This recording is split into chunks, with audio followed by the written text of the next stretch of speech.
ഈശോമിശിഹായ്ക്ക് സ്തുതിയായിരിക്കട്ടെ.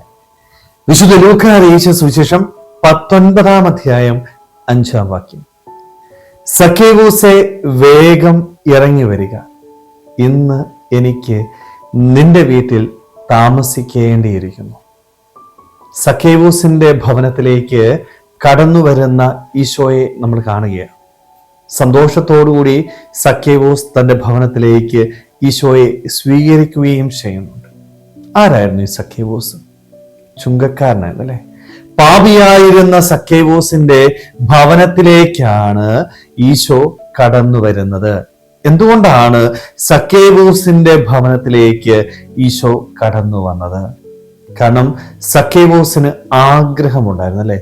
താൻ പാപിയായിരുന്നുവെങ്കിലും ഈശോയെ കുറിച്ച് കേട്ടപ്പോൾ അവനൊരു ആഗ്രഹം തോന്നി, എനിക്ക് ഈശോയെ കാണണം. അതിയായ ആഗ്രഹത്തോടെ സക്കേവൂസ് ഈശോയെ കാണുവാനായിട്ട് കടന്നു വന്നു. എന്നാൽ പൊക്കം കുറഞ്ഞവനായ അവന് ജനക്കൂട്ടം തടസ്സമായിട്ട് നിന്നപ്പോൾ ഈശോയെ കാണുവാനായിട്ട് സാധിച്ചില്ല. ആഗ്രഹമുണ്ടായിരുന്നു, പരിശ്രമിച്ചു, സാധിക്കാതെ പോയപ്പോൾ നിരാശപ്പെടാതെ സക്കേവൂസ് എന്താ ചെയ്തത്? അവൻ മുൻപേ ഓടി ഒരു സിക്കമൂർ മരത്തിൽ കയറിയിരുന്നു. തന്റെ തടസ്സത്തെ, തന്റെ പൊക്കക്കുറവിനെ അതിജീവിക്കുവാനായിട്ട് അവൻ പരിശ്രമിച്ചു. അവൻ ഈശോയെ കണ്ടു. ഈശോ അവന്റെ കൂടെ അവന്റെ ഭവനത്തിലേക്ക് കടന്നു വന്നു. സ്നേഹമുള്ളവരെ, ഈ സക്കേവൂസ് നമ്മളെ പഠിപ്പിക്കുന്ന ഒരു കാര്യമുണ്ട്. പലപ്പോഴും നമ്മുടെയൊക്കെ ജീവിതത്തില് ഈശോയെ കാണുവാനായിട്ട്, വിശുദ്ധമായ ജീവിതം നയിക്കാനായിട്ട് നമ്മൾ ആഗ്രഹിക്കുന്നുണ്ട് അല്ലെ?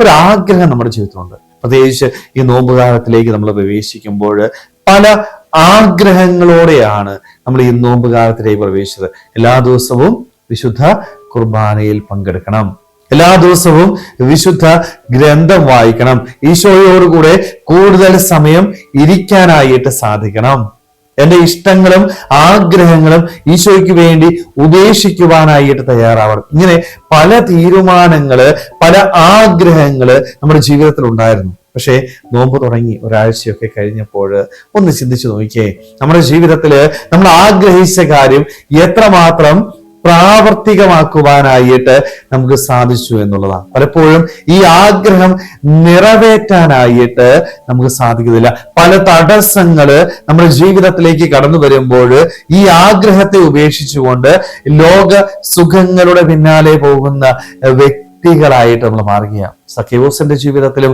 ആഗ്രഹമുണ്ടായിരുന്ന ഈശോയെ കാണാം. പക്ഷെ തടസ്സം വന്നപ്പോൾ സക്കേവൂസ് എന്താ ചിന്തിച്ചത്? എന്നാൽ ഞാൻ പിന്നെ കണ്ടോളാം എന്നല്ല, മറിച്ച് ഈ തടസ്സത്തെ അതിജീവിക്കാനായിട്ട് അവൻ തയ്യാറ്. കാരണം അവന്റെ ആഗ്രഹം എന്ന് പറയുന്നത് ചെറിയ ആഗ്രഹമല്ലായിരുന്നു, തീഷ്ണമായ ആഗ്രഹം. തീഷ്ണമായ ആഗ്രഹത്തോടുകൂടി മുന്നോട്ട് പോകുവാനായിട്ട് നമ്മൾ പരിശ്രമിച്ചാല് എത്ര വലിയ തടസ്സങ്ങള് നമ്മുടെ ജീവിതത്തിൽ ഉണ്ടായാലും ആ തടസ്സങ്ങളെ അതിജീവിക്കുവാനായിട്ട് നമുക്ക് സാധിക്കും. അതുകൊണ്ടാണ് സക്കേവൂസ് തന്റെ ജീവിതത്തിലെ തടസ്സത്തെ അതിജീവിക്കുവാനായിട്ട് തയ്യാറായത്. അങ്ങനെ തയ്യാറായപ്പോഴാണ് ഈശോ അവന്റെ ഭവനത്തിലേക്ക് കടന്നു വരികയും ആ ഭവനത്തിന് അനുഗ്രഹം പ്രദാനം ചെയ്യുകയും ചെയ്തത്. സ്നേഹമുള്ളവരെ, നമ്മുടെ ജീവിതത്തിലും നമ്മൾ ഏറ്റെടുത്തിരിക്കുന്ന കാര്യങ്ങൾ, നമ്മൾ ആഗ്രഹിക്കുന്ന കാര്യങ്ങൾക്ക് വേണ്ടി ത്യാഗമേറ്റെടുക്കാം. നമ്മുടെ ഇഷ്ടങ്ങളും സന്തോഷങ്ങളും ഒക്കെ ദൈവത്തിന് വേണ്ടി ത്യജിക്കുവാനായിട്ട്, തീഷ്ണമായി ആഗ്രഹിച്ചുകൊണ്ട് അവ നേടിയെടുക്കുവാനായിട്ട്, ത്യാഗമേറ്റെടുക്കുവാനായിട്ട്, അങ്ങനെ ദൈവസന്നിധിയിൽ അവന്റെ ഒപ്പമായിരുന്നുകൊണ്ട് ജീവിതത്തിൽ എന്നും അനുഗ്രഹങ്ങൾ നേടിയെടുക്കാനായിട്ട് നമുക്ക് ഓരോരുത്തർക്കും ആത്മാർത്ഥമായിട്ട് ആഗ്രഹിക്കാൻ പരിശ്രമിക്കാം. ദൈവം നമ്മളെല്ലാവരെയും സമൃദ്ധമായിട്ട് അനുഗ്രഹിക്കട്ടെ. ആമേൻ.